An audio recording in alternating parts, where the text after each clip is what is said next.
अब आपको यूपी के रामपुर लिए चलते हैं, जहां बीजेपी राष्ट्रीय अध्यक्ष जेपी नड्डा जनसभा को संबोधित कर रहे हैं। किस बात के लिए मशहूर था? किस बात के लिए मशहूर था?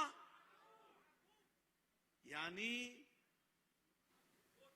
हिंसा के लिए, चाकू के लिए। रामपुर का चाकू मशहूर, आज रामपुर का वायलिन दुनिया में मशहूर हो गया है। यह परिस्थिति आकर के खड़ी हुई है। मित्रों, मैं घनश्याम लोधी जी के लिए आपसे समर्थन मांगने आया हूं, लेकिन घनश्याम लोधी जी का सांसद बनना यह महत्वपूर्ण इसलिए है क्योंकि प्रधानमंत्री मोदी जी को तीसरी बार 400 पार करके हम लोगों ने प्रधानमंत्री बनाना है। और यह चुनाव घनश्याम लोधी जी का नहीं है, यह देश के विकास का चुनाव है, यह देश को विकसित करने का चुनाव है। यह जो मानसिकता प्रधानमंत्री मोदी जी के नेतृत्व में देश की राजनीति की बदली है और यह जो माइंडसेट बदला है, यह उसका चुनाव है। और जब मैं कहता हूं तो यहां माइंडसेट बदला है, यहां आत्मविश्वास आया है और आत्मविश्वास की कहानी आई है।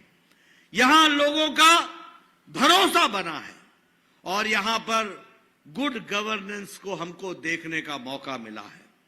और प्रधानमंत्री मोदी जी ने राजनीति की संस्कृति, राजनीति का ढर्रा, राजनीति का कल्चर बदल डाला है। इसको भी हमको समझना चाहिए।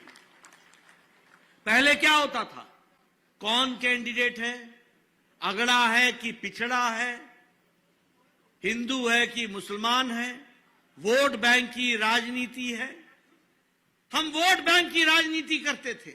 अलगाववाद, ये ऊपर वाला है, ये नीचे वाला है, ये अगड़ा है, ये पिछड़ा है, ये फलानी जाति का है, ये फलानी जाति का है।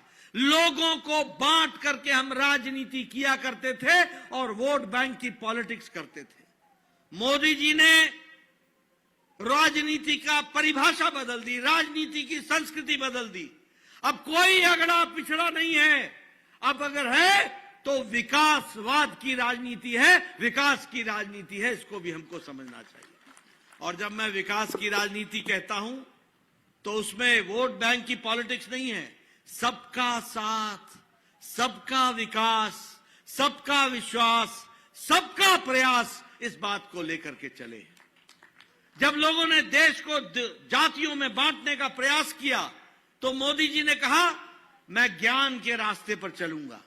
ज्ञान मतलब जी फॉर गरीब, वाई फॉर युवा, ए फॉर अन्नदाता, एन फॉर नारी शक्ति। अगर इनकी ताकत बढ़ती है तो देश आगे बढ़ जाता है। इसलिए सबको साथ लेकर के चलने का काम किया।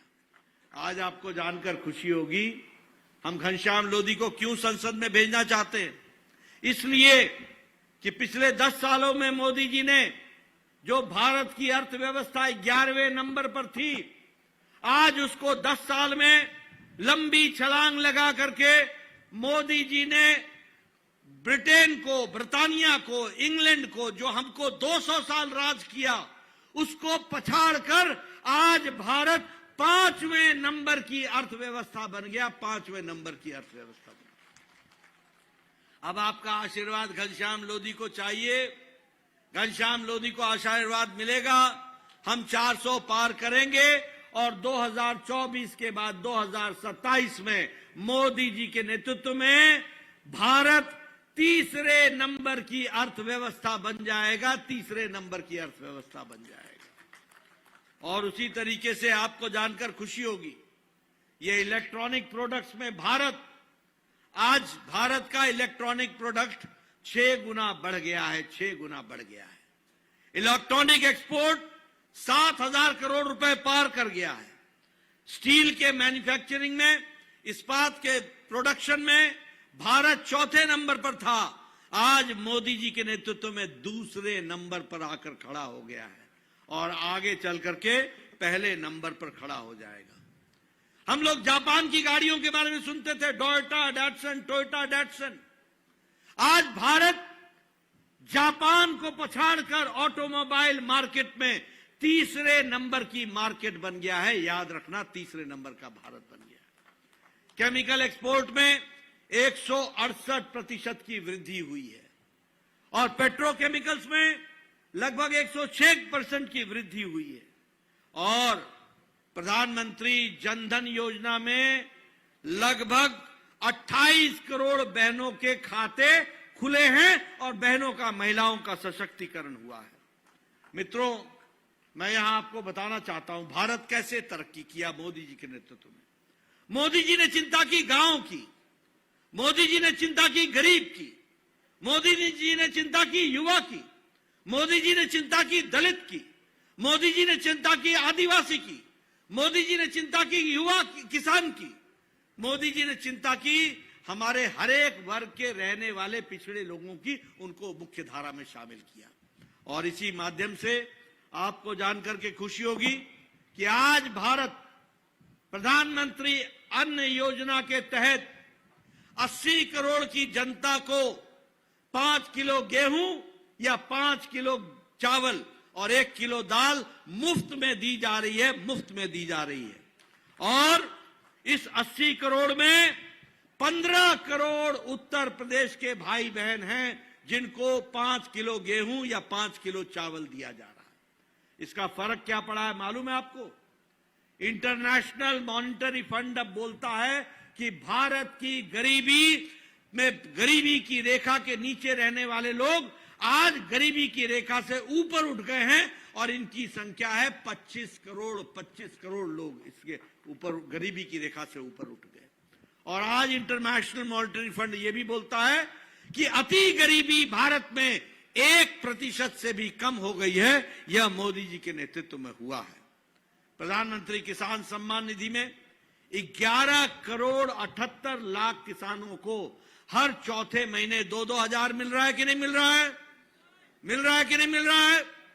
प्रधानमंत्री किसान सम्मान निधि में और 11 करोड़ 78 लाख में जो हमारे उत्तर प्रदेश में 2 करोड़ 50 लाख लोगों को यह प्रधानमंत्री किसान सम्मान निधि मिल रही है। महिला सशक्तिकरण की बात करें, हमारी महिलाएं यहां बैठी हैं। उज्ज्वला योजना कभी सोचा था? आज 10 करोड़ बहनों को उज्ज्वला योजना में गैस का कनेक्शन मिला है और उसमें 1 करोड़ 80 लाख लोगों को हमारे उत्तर प्रदेश में मिला और रामपुर में 2,30,000 लोगों को गैस का कनेक्शन मिला है। यह भी आप ध्यान में रखिएगा कि रामपुर के अंदर। अगर मैं जल जीवन मिशन की बात करूं, घंटों लाइन लगा करती थी पानी के लिए, लेकिन